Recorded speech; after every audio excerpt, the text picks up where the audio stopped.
237 weeks, or 4 years and 6 months. That's how long Roger Federer stayed at the top of the ATP ranking uninterrupted between 2004 and 2008, a record that stands to this date and is 1 year and 6 months longer than the second longest streak from Jimmy Connors. It's without a doubt a prime for the history books. But with so many tennis legends of the past and present, how does PrimeFederer really stack up?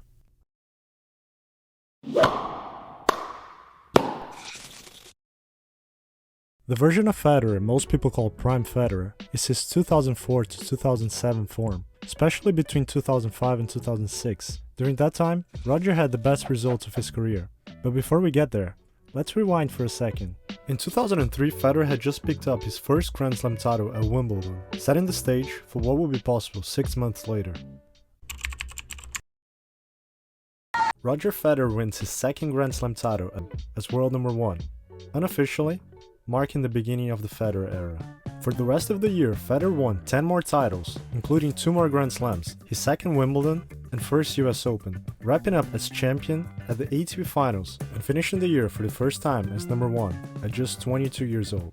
The 2005 season started with a tough loss to Marat Safin, who played on his birthday and took revenge on Federer from the previous year's final. Roger Federer is human after all. Later, another semi-final defeat at the French Open against the young Rafael Nadal, who went on to win his first Grand Slam title.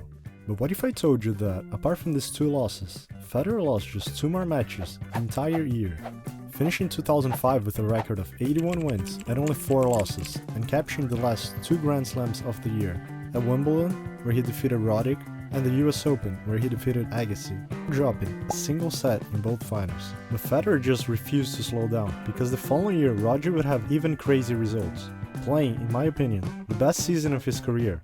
In 2006, Federer lost against only 2 players the whole year, Nadal and Murray, finishing with 92 wins and 5 losses, while capturing 12 titles, reaching all Grand Slam finals and winning 3 of them.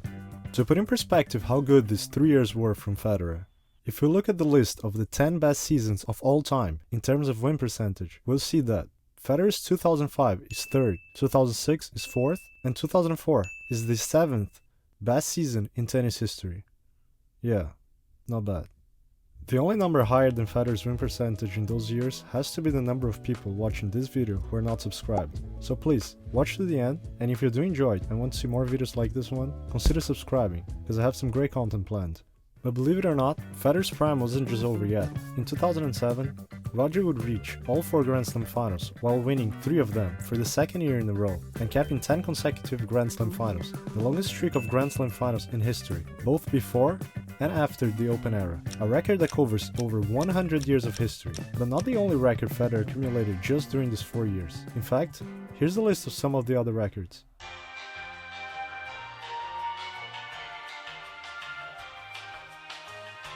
And trust me, I did not include all of them. Of course, his prime couldn't last forever, with Nadal and young Djokovic coming up.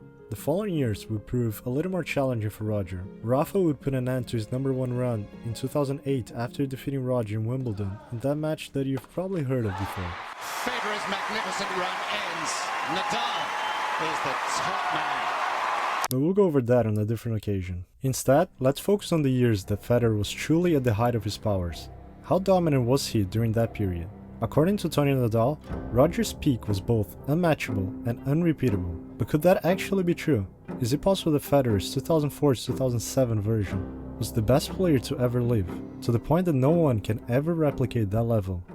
To answer that, I've collected the best 4-year runs from every all-time great since 1968 when the Open era started, and plotted on this graph, taking into account the player's win percentage and Grand Slam titles during the period. So the further up and to the right a player is placed, the better.